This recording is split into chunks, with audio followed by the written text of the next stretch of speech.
Hello everyone, आपका स्वागत है आपके अपने यूट्यूब चैनल लर्न विद प्रीत चौधरी में। हम पढ़ रहे थे राजस्थान की ज्योग्राफी और आज के इस सेशन में राजस्थान ज्योग्राफी के 4 टॉपिक्स राजस्थान में खनिज संपदा, राजस्थान के भौतिक प्रदेश और राजस्थान में ऊर्जा संसाधन तथा राजस्थान की जनगणना, इन चारों टॉपिक्स का क्वेश्चंस के साथ पूरे डिटेल से रिवीजन करेंगे। इन चारों टॉपिक्स के 50 क्वेश्चन करेंगे हम पूरे डिटेल के साथ और इन पूरे टॉपिक्स का रिवीजन करेंगे। तो चलिए सेशन स्टार्ट करते हैं।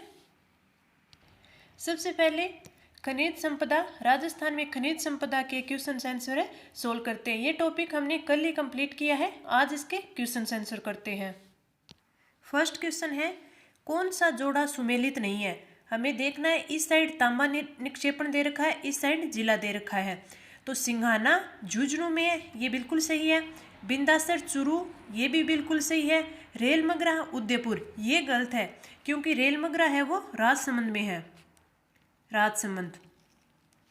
और अगला राजपुरा दरिब्बा, ये भी राजसमंद में है। तो इसका राइट आंसर होगा ऑप्शन थर्ड, रेलमगरा है वो राजसमंद में है, तो ये सुमेलित नहीं है। मैं जितने भी आपको आज क्वेश्चन लेके आई हूँ वे सारे पीछे के प्रीवियस ईयर क्वेश्चन है, सभी कोई ना कोई एग्जाम में आए हुए हैं। तो ये क्वेश्चन है कनिष्ठ अनुदेशक 2018 की परीक्षा में आया हुआ है, तो इसका राइट आंसर होगा ऑप्शन 3। आगे बढ़ते हैं।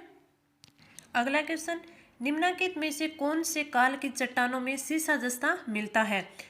प्रोटेरोजोइक व मेसोजोइक, कैम्ब्रियन व कार्बोनिफेरस, आर्कियन व प्रोटेरोजोइक और सिनोजोइक व प्रोटेरोजोइक। तो इसका राइट आंसर होगा ऑप्शन थर्ड, आर्कियन व प्रोटेरोजोइक चट्टानों में है वो सीसा जस्ता पाया जाता है। ये क्वेश्चन भी पीछे 2018 में कनिष्ठ अनुदेशक परीक्षा में आया हुआ है। तो मैंने सभी क्वेश्चंस के नीचे ये मेंशन किया है कि ये कौन से एग्जाम में आए हुए हैं, ताकि आपको पता चले कि किस एग्जाम में किस प्रकार के क्वेश्चन है वो पूछे जाते हैं।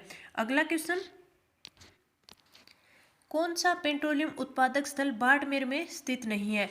मंगला, भाग्यम, तनोट और ऐश्वर्या। ये हमने कल पढ़े थे तेल के कुएं। तो मंगला है, ये भी बाड़मेर में है, भाग्यम भी है और ऐश्वर्या भी है। तनोट है, तनोट जैसलमेर में है, जैसलमेर में।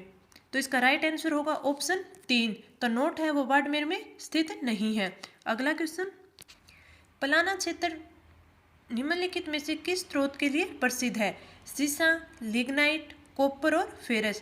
तो इसका राइट आंसर होगा ऑप्शन 2, लिग्नाइट के लिए पलाना क्षेत्र है वो प्रसिद्ध है। और पलाना क्षेत्र कहाँ पे है? बीकानेर में है। तो पलाना लिग्नाइट क्षेत्र है वो बीकानेर में स्थित है।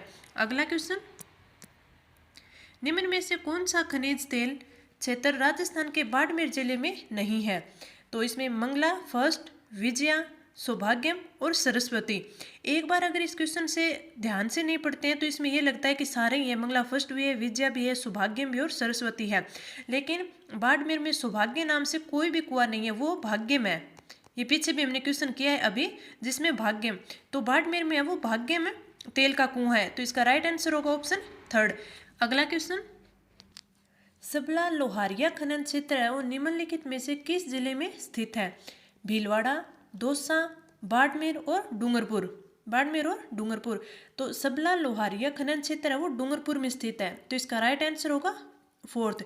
और ये क्षेत्र है सबला लोहारिया, वो किसके लिए प्रसिद्ध है? इसमें लाइमस्टोन पाया जाता है, लाइमस्टोन के भंडार। तो सबला लोहारिया जो डूंगरपुर में है वो लाइमस्टोन के भंडार के लिए प्रसिद्ध है। तो इसका राइट आंसर होगा ऑप्शन फोर्थ। अगला क्वेश्चन, निम्नलिखित में से कौन सा खनिज सिंघाना के मदान कुदान क्षेत्र में निकलता है? लोहा, तांबा, मैग्नीशियम और एल्यूमिनियम। तो इसका राइट आंसर होगा ऑप्शन 2, तांबा। सिंघाना के मदान कुदान से तांबा निकलता है। सिंघाना कहाँ पे है? ये है झुंझुनू में, झुंझुनू में। तो इसका राइट आंसर होगा ऑप्शन 2। आगे बढ़ते हैं।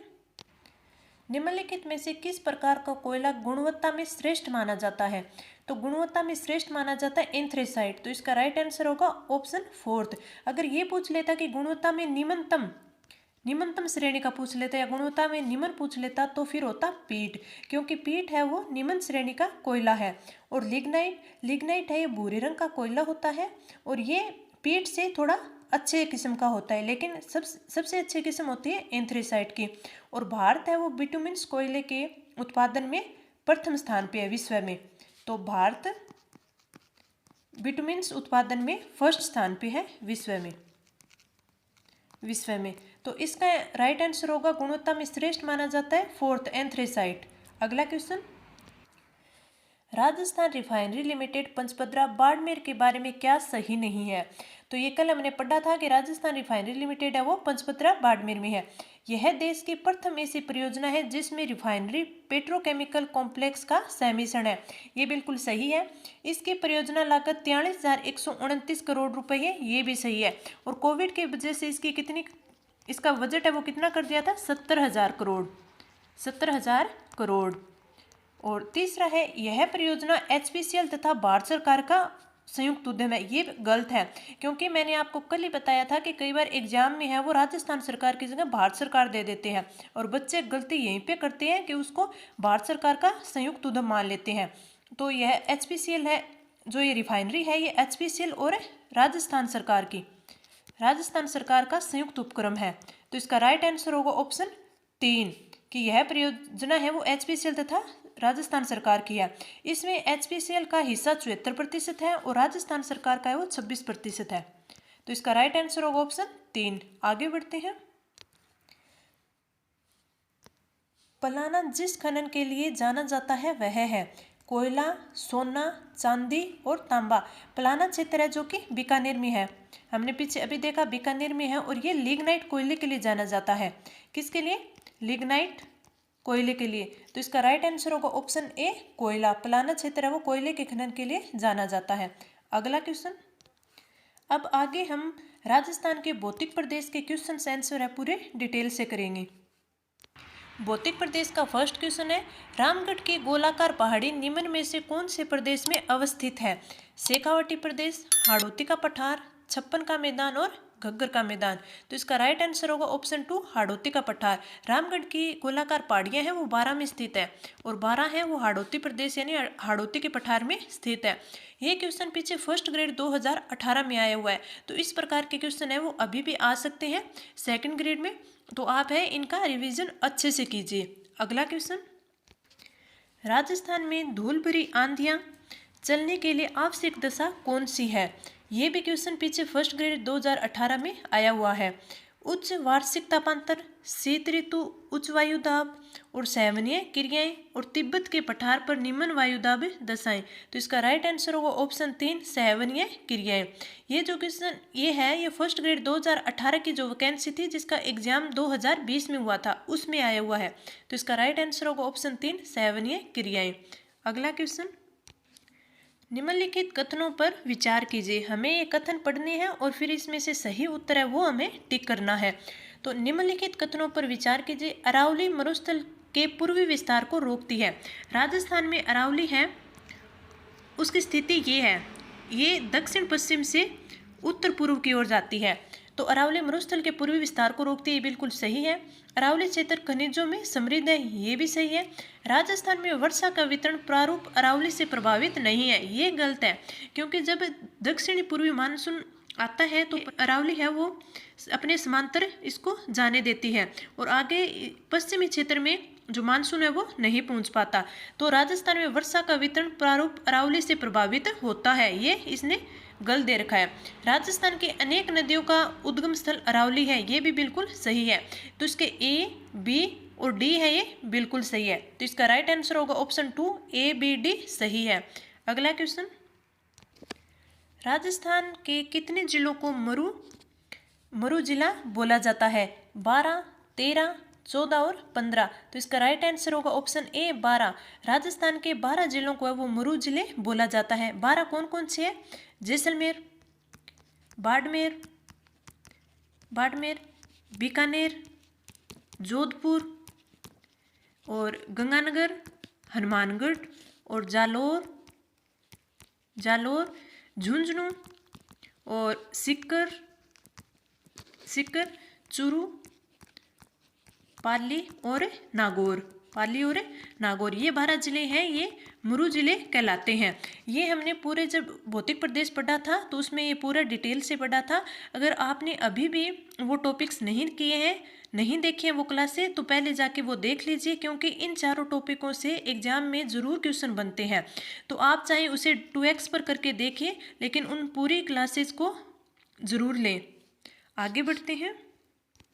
राजस्थान राज्य का कौन सा जिला हरियाणा राज्य के हिसार जिले की सीमा को छूता है? हनुमानगढ़, चूरू, झुंझुनू और सीकर। तो इसका राइट आंसर होगा ए, हनुमानगढ़। जब हमने पढ़ा था कि राजस्थान है वो 5 राज्यों के साथ सीमा बनाता है, और हनुमानगढ़ है ये 2 राज्यों के साथ, पंजाब और हरियाणा 2 राज्यों के साथ सीमा बनाता है, और हनुमानगढ़ है वो हिसार के साथ सीमा बनाता है। तो इसका राइट आंसर होगा ऑप्शन ए, हनुमानगढ़। अगला क्वेश्चन, राजस्थान का निम्न में से कौन सा जिला है जिसमें अरावली पहाड़ियों का विस्तार नहीं है? जालोर, सीकर, अलवर और झुंझुनू। राजस्थान में जो अरावली पर्वतमाला है उसकी स्थिति यहाँ है। तो यहाँ वो सिरोही से राजमंद, उदयपुर होते हुए निकल जाते हैं, लेकिन जालोर है वो इस साइड रह जाता है। तो इसका राइट आंसर होगा जालोर। अरावली पहाड़ियों का विस्तार है वो जालोर में नहीं है। आगे बढ़ते हैं। राजस्थान का जिला जो गुजरात के बनासकांठा जिले की सीमा को स्पर्श करता है? जालोर, डूंगरपुर, बांसवाड़ा और बाड़मेर। तो इसका राइट आंसर होगा फर्स्ट, जालोर। राजस्थान है वो गुजरात के 6, यहाँ पे इस साइड है गुजरात पड़ता है राजस्थान के, तो वो 6 जिलों को है स्पर्श करता है। और गुजरात के भी 6 जिले हैं और राजस्थान के भी कितने जिले हैं? 6 जिले हैं। राजस्थान के बांसवाड़ा, डूंगरपुर, सिरोही, जालोर और बाड़मेर। तो इसका राइट आंसर होगा ऑप्शन ए। आगे बढ़ते हैं। राजस्थान के जिले जो न्यूनतम भूकंप संभावित क्षेत्र में है वे हैं गंगानगर, हनुमानगढ़, अलवर, झुंझुनू, अलवर, भरतपुर और भरतपुर व सीकर। तो इसका राइट आंसर होगा ऑप्शन ए, गंगानगर व हनुमानगढ़। गंगानगर व हनुमानगढ़ राजस्थान के बिल्कुल उत्तरी जिले हैं। तो इसका राइट आंसर होगा ऑप्शन ए। राजस्थान के निम्न में से किस जिले की अंतर्राष्ट्रीय व अंतर्राज्यीय सीमा है? जैसलमेर, बाड़मेर, बीकानेर और हनुमानगढ़। इसका राइट आंसर होगा ऑप्शन 2, बाड़मेर, क्योंकि बाड़मेर है ये पाकिस्तान और गुजरात दोनों के साथ है वो सीमा बनाता है। तो पाकिस्तान के साथ अंतर्राष्ट्रीय है और गुजरात के साथ अंतर्राज्यीय है। अगर इसमें गंगानगर भी ऑप्शन में होता, गंगानगर, तो वो भी है वो पाकिस्तान और फिर इस साइड पंजाब, दोनों से सीमा बनाता है। तो ये भी अंतर्राष्ट्रीय और अंतर्राज्यीय दोनों से सीमा बनाता है। पर इसका राइट आंसर होगा ऑप्शन 2, बाड़मेर। आगे बढ़ते हैं। कौन सा भौतिक प्रदेश राजस्थान की जीवन रेखा कहा जाता है? अर्धशुष्क मरुस्थल, अरावली पहाड़ियाँ, हाड़ौती पठार और पूर्वी मैदान। इसका राइट आंसर होगा ऑप्शन 2, अरावली पहाड़ियाँ। क्यों? क्योंकि लगभग यानी अधिक ही है, जो नदियाँ हैं वो सारी की सारी, मतलब अधिक मात्रा में नदियां हैं वो अरावली की पहाड़ियों से निकलती है। उनका उद्गम है वो अरावली की पहाड़ियाँ है, और यहीं से खनिज का सर्वाधिक खनन होता है। खनिज का सर्वाधिक खनन है वो अरावली की पहाड़ियों से होता है। तो इसलिए राजस्थान की जीवन रेखा है वो अरावली की पहाड़ियों को कहा जाता है। अगला, राजस्थान का जिला जो उत्तर प्रदेश और मध्य प्रदेश के साथ सीमा रखता है तो वह है बांसवाड़ा, भरतपुर, धौलपुर और सवाईमाधोपुर। तो इसका राइट आंसर होगा ऑप्शन 3, धौलपुर, क्योंकि राजस्थान में यहाँ पे है ये धौलपुर है जो कि यूपी और एमपी दोनों के साथ है वो सीमा बनाता है। तो इसका राइट आंसर होगा ऑप्शन 3, धौलपुर। आगे बढ़ते हैं। सूची फर्स्ट को सूची सेकंड से सुमेलित कीजिए तथा उत्तर का चयन नीचे दिए गए कूट से कीजिए। इस साइड सूची फर्स्ट सेकंड दे रखी है, जिसमें ये थोड़ा उल्टा हो गया है।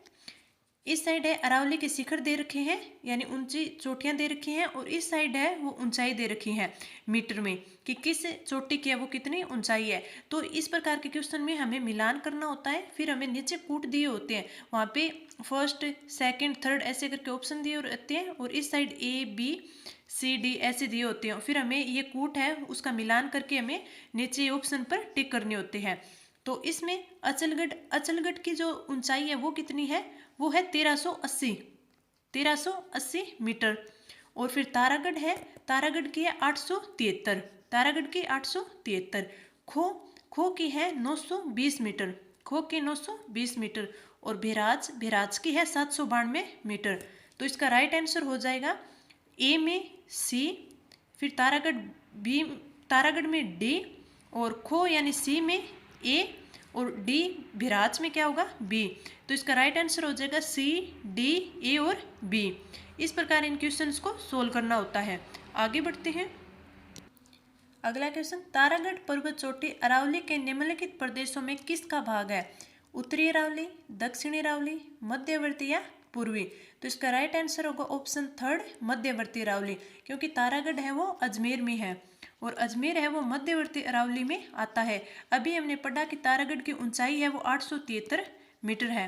तो इसका राइट आंसर होगा ऑप्शन थर्ड, मध्यवर्ती अरावली में तारागढ़ पर्वत चोटी स्थित है। गोडवार प्रदेश राजस्थान के किस वृहत भू आकृतिक विभाग का हिस्सा है? पश्चिमी शुष्क प्रदेश, पूर्वी मैदान प्रदेश, अरावली प्रदेश और पठारी प्रदेश। तो इसका राइट आंसर होगा ऑप्शन ए, पश्चिमी शुष्क प्रदेश। जो उत्तर पश्चिमी मरुस्थलीय प्रदेश उसका होता है उसको दो भागों में बांटा जाता है, शुष्क प्रदेश और अर्ध शुष्क प्रदेश। गोडवार प्रदेश है यानी जो लूनी का प्रवाह क्षेत्र है उसे बोलते हैं गोडवार प्रदेश। तो ये पश्चिमी शुष्क प्रदेश का भाग है। तो इसका right answer option A. Rajasthan में द्वितीय सर्वोच्च चोटी है सेर, जरगा, देलवाड़ा और अचलगढ़। तो इसका राइट आंसर होगा ऑप्शन ए, सेर। तो फर्स्ट कौन सी है? गुरु शिखर। सबसे ऊंची चोटी है वो कौन सी है? गुरु शिखर राजस्थान की। दूसरी सेर, तीसरी देलवाड़ा और चौथी है जरगा। और राजस्थान की तीन है जो सर्वोच्च चोटी है, सबसे तीन ऊंची चोटी है वो तीनों की तीनों सिरोही में है और चौथी है वो कहाँ पे है? उदयपुर में है। तो इसका राइट आंसर होगा ऑप्शन ए, सेर। आगे बढ़ते हैं। निम्नलिखित को सुमेलित कीजिए। सूची फर्स्ट को सूची सेकंड से मिलाना है। वही है, पहले इनको मिलाना है, फिर आगे कूट दिया होता है जिसमें ऑप्शन फर्स्ट, सेकंड, थर्ड ऐसे दिए होते हैं, फिर उनको हमें चुनना होता है। तो इसमें दे रखा है कि उत्तर पूर्वी अरावली क्षेत्र है, तो इसका क्या होगा? इसका होगा अलवर, क्योंकि उत्तर पूर्वी अरावली क्षेत्र है वो अलवर में है। अरावली का मध्यवर्ती भाग अजमेर से लेकर जयपुर तक होता है, अजमेर से जयपुर तक। तो इसमें ऑप्शन दिया हुआ है जयपुर, तो अरावली का मध्यवर्ती भाग होगा जयपुर। अगला बुराड़ क्षेत्र वो किसे कहते हैं? उदयपुर का। और दक्षिणी अरावली जो सिरोही से निकलती है, तो दक्षिणी अरावली होगी सिरोही। तो इसका राइट आंसर हो जाएगा थर्ड, फिर सेकंड जयपुर, और फिर फर्स्ट, और फिर हो जाएगा फोर्थ। तो इसका राइट आंसर होगा ये। आगे बढ़ते हैं।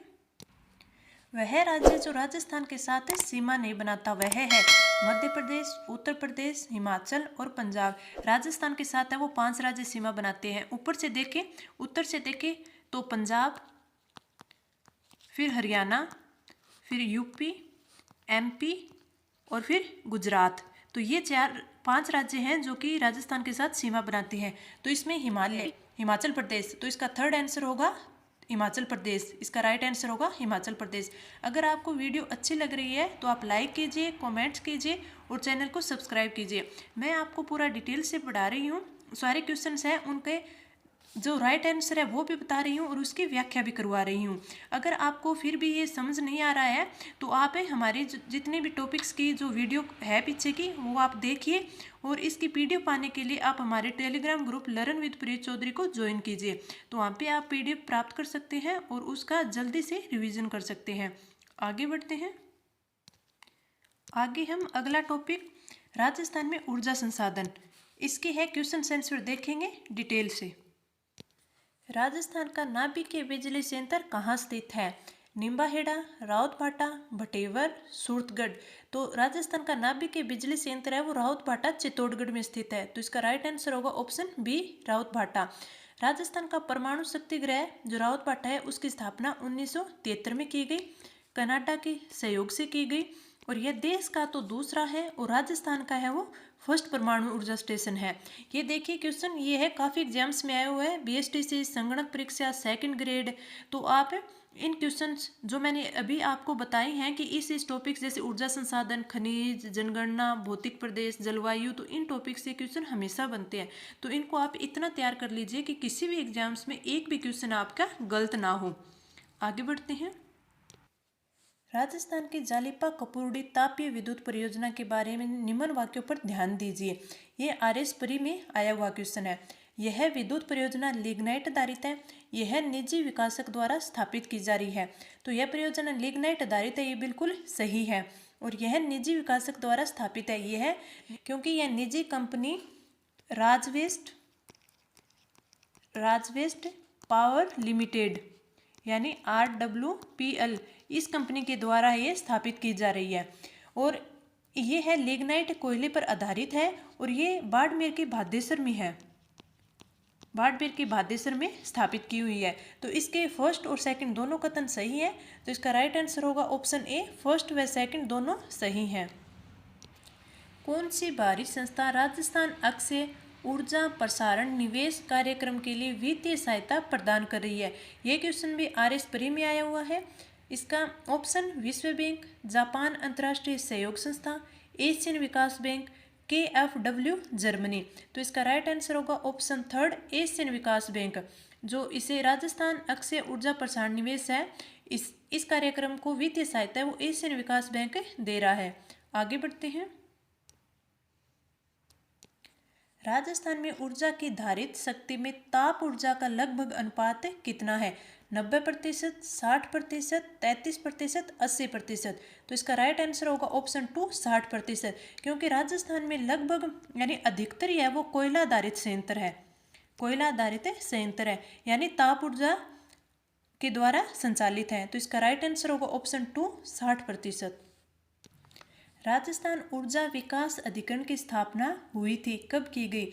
यानी राजस्थान ऊर्जा विकास अधिकरण यानी रेडा की स्थापना है, ये की गई थी 21 जनवरी 1985 में। और बाद में 9 अगस्त 2002 में इसका विलय है वो राजस्थान अक्षय ऊर्जा निगम में कर दिया गया था। राजस्थान अक्षय ऊर्जा निगम इसमें इसका विलय कर दिया गया था। तो इसकी स्थापना है वो हुई 21 जनवरी 1985 में। तो इसका राइट आंसर होगा ऑप्शन थर्ड, 1985 में। अगला क्वेश्चन, राजस्थान में जैव ईंधन का मुख्य स्रोत है गन्ना, सरसों की भूसी और जूली वनस्पति, जंगल अवशेष और म्यूनिसिपल ठोस अवशेष। तो इसका राइट आंसर होगा ऑप्शन टू, सरसों की भूसी और जूली वनस्पति। अगला क्वेश्चन, 1973 में रावतभाटा में राजस्थान अणु शक्ति परियोजना की स्थापना किस देश के सहयोग से की गई? संयुक्त राज्य अमेरिका, USR और फ्रांस और कनाडा। तो इसका राइट आंसर होगा ऑप्शन फोर्थ, कनाडा। अभी हमने पिछले क्वेश्चन की व्याख्या में देखा था कि रावतभाटा की जो स्थापना हुई 1973 में हुई और ये राजस्थान का फर्स्ट है वो परमाणु ऊर्जा स्टेशन है। तो इसका राइट आंसर होगा ऑप्शन फोर्थ, कनाडा। ऊर्जा के गैर परंपरागत स्रोत यानी नवीनीकरणीय स्रोत। तो इनमें से हमें बताना है कि कौन कौन से वो गैर परंपरागत स्रोत है। सौर ऊर्जा, प्राकृतिक गैस, पवन ऊर्जा, बायोमास ऊर्जा, बायोगैस और जल विद्युत शक्ति। और फिर इसमें नीचे कूट दिया गया है, तो हमें ये ऑप्शन बताने हैं कि इसका कौन सा राइट होगा। तो इसमें सौर ऊर्जा है, ये गैर परंपरागत ऊर्जा है। फिर पवन ऊर्जा भी गैर परंपरागत ऊर्जा है और बायोमास भी है और बायोमास ऊर्जा ये भी है। तो इसका राइट आंसर होगा एक, थर्ड और फोर्थ और फिफ्थ।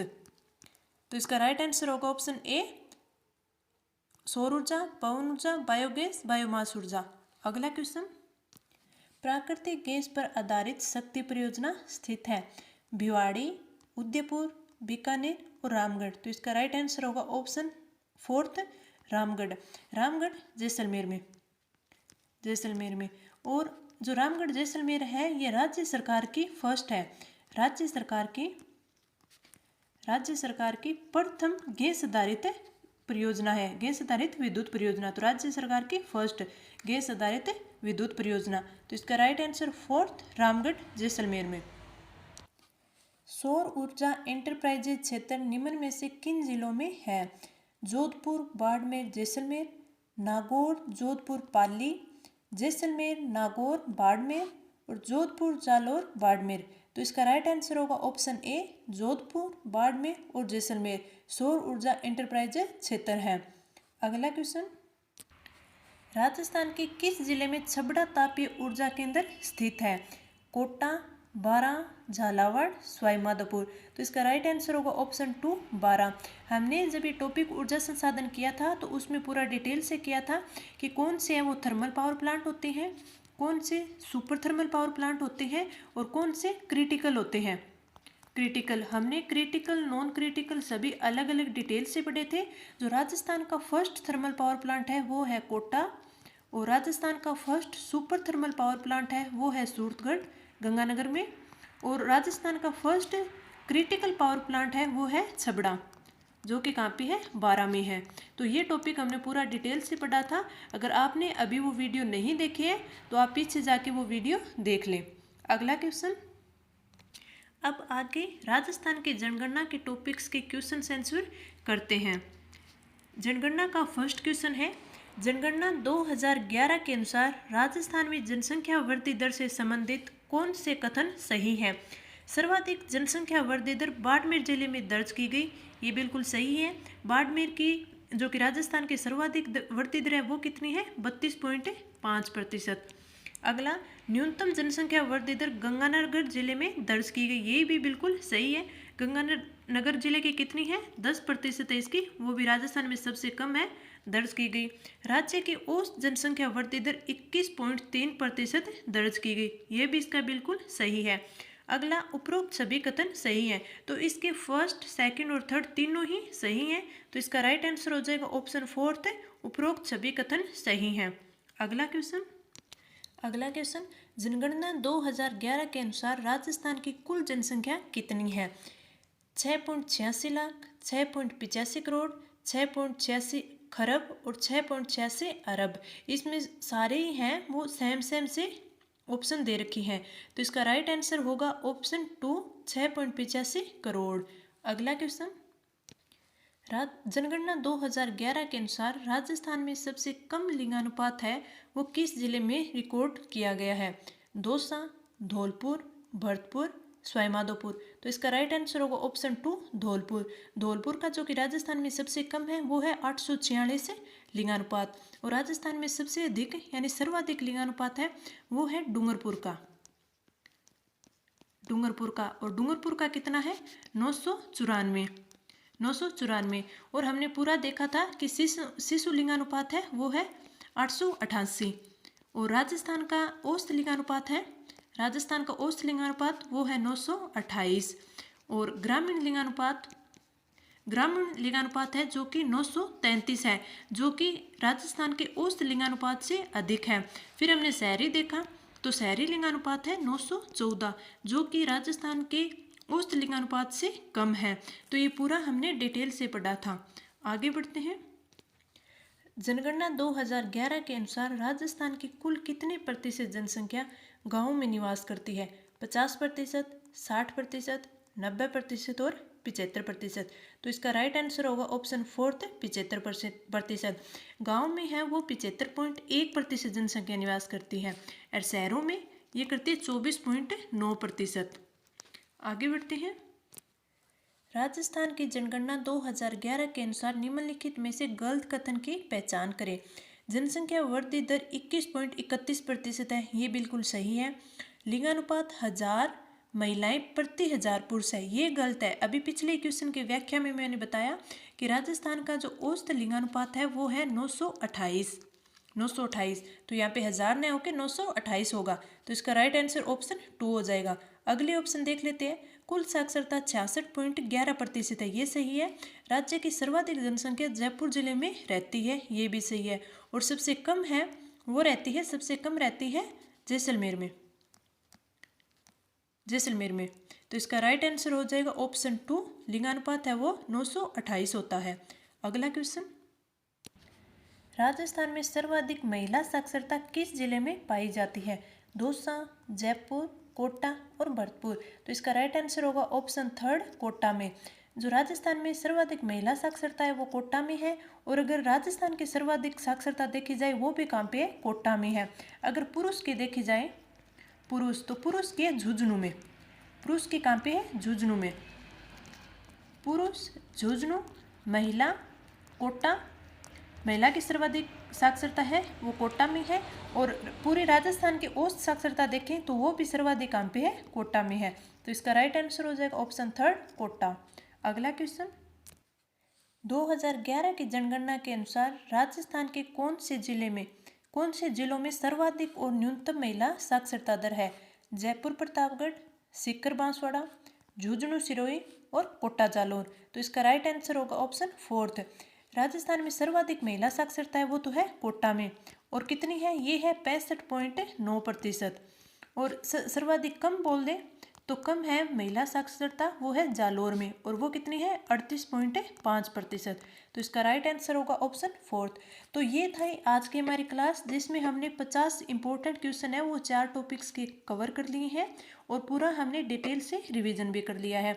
अगर आपको वीडियो अच्छी लगी है तो आप लाइक कीजिए, कमेंट्स कीजिए, और हमें बताइए कि आपको क्लास कैसी लगी है, और अच्छी लगी है तो अपने फ्रेंड्स के साथ शेयर कीजिए, और हमें कमेंट करके बताइए कि आप आगे किस टॉपिक से रिवीजन करना चाहते हैं क्वेश्चन आंसर के साथ है, और हमारे टेलीग्राम ग्रुप लर्न विद प्रीत चौधरी को ज्वाइन कीजिए।